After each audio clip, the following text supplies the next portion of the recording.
Fala, rapaziada do canal, tudo bem com você? Você deve estar se perguntando, o que eu tô fazendo aqui? O que você tá fazendo aí deitado? Eu vou mostrar aí pra vocês a nova bike do canal. Continuo com a mesma do outro vídeo lá, a verde. Se você não viu o vídeo, vai lá, confira aí no canal, se inscreva, deixe seu like e vamos lá pra bike. Essa aqui é a bike, ó. Então, vamos começar. O quadro é um Canadian insano para freerider. Os aros são VMAX DH, os dois. A mesinha é uma Mônaco adaptada. Adaptada por quê? Essa mesinha aqui era por guidão normal, aquele fininho. Esse guidão aqui eu comprei e não vi, ele é mais grosso. Teve que comer tudo ele por dentro.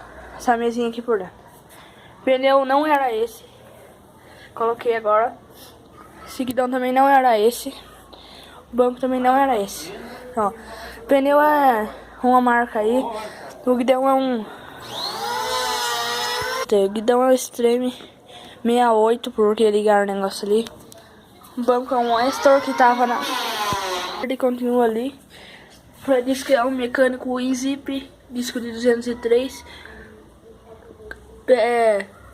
Pedal Pro X, perivela Shimano, 3 velocidades. Suspensão a Spline Amo 2. Caixa de direção na TSW. Inteirinha, integrada. Canota é um Rush. Agora dá pra ver.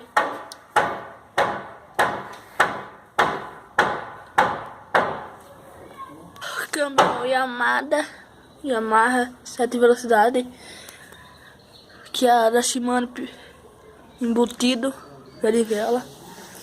Os pneus da Kenda, lembra a marca. É disco e é mecânico. E é isso. Valeu, fui, deixa o seu like, se inscreva no canal, fui.